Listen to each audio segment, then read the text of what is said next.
આજકાલ બદલાતી જીવનશૈલી અને બજારું ખાણીપીણીના લીધે નાની ઉંમરના લોકોમાં બેક પેનની સમસ્યા વધુ પ્રમાણમાં જોવા મળી રહી છે। ત્યારે આ બેક પેનની સમસ્યામાંથી રાહત મેળવવા માટે પ્રાથમિક તબક્કે કેટલાક યોગાસન કરી શકો છો, જેનાથી તમે બેક પેનના દુખાવામાંથી રાહત મેળવી શકો છો।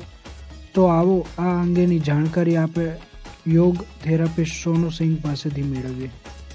नमस्ते, मेरा नाम सोनू सिंह है और मैं योग थेरेपिस्ट हूँ। आज का जो हम टॉपिक लेने जा रहे हैं वो है बैक पेन। बैक पेन जो है कॉमन प्रॉब्लम बन चुका है, बिकॉज हर एक आप देखें तो पूरे वर्ल्ड वाइड 80 to 80% पर्सन को बैक पेन का इश्यू है। हर घर में 1 या 2 पर्सन को थोड़ा बहुत बैक पेन का इश्यू रहता ही रहता है। उसका सबसे बड़ा रीजन है लाइफस्टाइल, सेडेंटरी लाइफस्टाइल। हमें ऐसा लगता है कि जो बैक पेन है वो किसी इंजरी की वजह से या फिर कभी चोट लगी हो या जर्क आया हो उसकी वजह से ही बैक पेन हो सकता है, बट ऐसा नहीं है।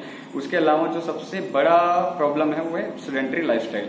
उसमें आता है कि आपका किस तरीके से पोस्चर आप हमेशा डेली मतलब पूरे दिन में किस तरीके के पोस्चर आपके होते हैं और आप पूरे दिन किस तरीके से खाना क्या करते हो, कैसे बैठते हो, सारा चीज इंक्लूड होता है। कंटिन्यू अगर आप किसी एक ही जगह पे बैठ के काम कर रहे हो तो आपका स्पाइन हमेशा हंच होता है।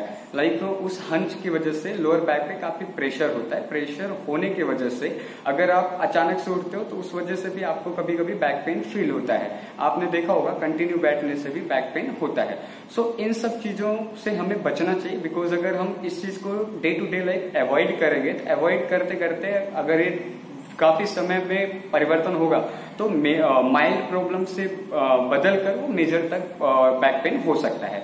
सो अब हम लोग अगर कभी भी आपको योगासन या योग कभी भी बैक पेन से रिलेटेड करना है तो सबसे पहले डॉक्टर का कंसल्ट लेना जरूरी है, बिकॉज लोअर बैक पेन किस रीजन से हुआ है और पर्टिकुलर कौन सा लोकेशन है वो जानना, डायग्नोज करना। आफ्टर दैट किसी एक ऐसे योग थेरेपिस्ट से मिलना जो अच्छे से आपको योगासन प्राणायाम सारा डिटेल में बता सके।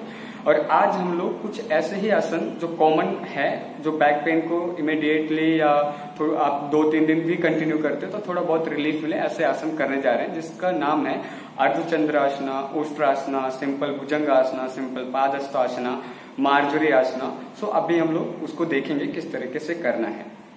सबसे पहले हम अर्धचंद्रासन करेंगे। उसका सबसे पहले पोजीशन है दोनों पैर में शोल्डर लेवल जितना डिस्टेंस, दोनों हाथ अपने कमर पे रखना है। कमर पे रखने के बाद आपका जो कोहनी है उसको जितना हो सकता है क्लोज करना है। क्लोज करने के बाद शोल्डर पीछे की तरफ मूव करना है, चेस्ट एक्सपांड। फिर श्वास को भरते हुए जितना आप कंफर्टेबल हो धीरे धीरे पीछे जाना है और आपका दोनों घुटना टाइट होगा। फिर श्वास को छोड़ते हुए धीरे से वापस आना है और दोनों हाथ को रिलीज करना है। ऐसे इसी आसन को 3 से 4 फ्रीक्वेंसी में करना है एंड लास्ट फ्रीक्वेंसी में आपको 10 to 15 सेकेंड होल्ड करना है। अभी हमने अर्धचंद्रासन किया। अर्धचंद्रासन के बाद अभी हम सिंपल पादहस्तासन की तरफ जाएंगे। फॉरवर्ड वैसे तो बैक पेन में नहीं किया जाता, बट करने का रीजन ये है कि आप बैकवर्ड बेंडिंग करते हो तो वहां पे पेन थोड़ा रहता है। सो उस पेन को रिलीफ करने के लिए सिंपल पादहस्तासना करना बहुत जरूरी है। सो उसका जो पोजीशन है दोनों पैर में कंधे जितना फासला रखना है। सामने की तरफ से श्वास लेते हुए ओवरड्राइव सर के ऊपर दोनों हाथ लेके जाना है एंड श्वास को छोड़ते हुए आपका स्पाइन पूरी तरीके से स्ट्रेट होगा एंड धीरे से आपको डाउन जाना है। सिर्फ घुटने से नीचे दोनों पाम रख के स्पाइन को फ्री छोड़ना है और हेड को बिल्कुल रिलैक्स रखना है। इसी पोजीशन में आप 15 से 20 सेकेंड होल्ड करेंगे। उसमें आपको आपके बैक में काफी रिलैक्स मिलेगा। फिर धीरे से श्वास लेते हुए वापस आते हुए एंड एक्सलेशन में यही से दोनों हाथ श्वास छोड़ते हुए डाउन करना है एंड रिलैक्स। अभी हमने सिंपल पादहस्तासना किया। अब उसके बाद जो सबसे ज्यादा इंपॉर्टेंट रोल प्ले करता है हमारे लोअर बैक के लिए, त्रिकोणासना। त्रिकोणासना के लिए सबसे पहले दोनों पैर में 3 से 3.5 फीट का गैप बनाएंगे और फीट आपका पैर का पंजा वी शेप में होगा।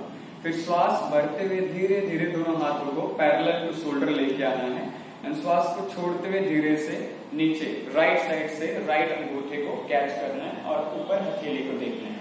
अगर आप पूरे अंगूठे को नहीं कैच कर सकते तो आप एंकल या आप काफ मसल तक भी रहें, बट लेग बैंड नहीं होना चाहिए। इसी में आप कंटिन्यू 2 से 3 बार एक से दूसरी साइड जाएंगे और लास्ट बार 10 से 15 सेकेंड आपको यहाँ पे होल्ड करना है। इस तरीके से मूवमेंट देने के बाद फिर आपको श्वास छोड़ते हुए रिलीज करना है, धीरे से दोनों पैर साथ में लेके आना है और अपने आप को बंद करके महसूस करना है चेंजेस।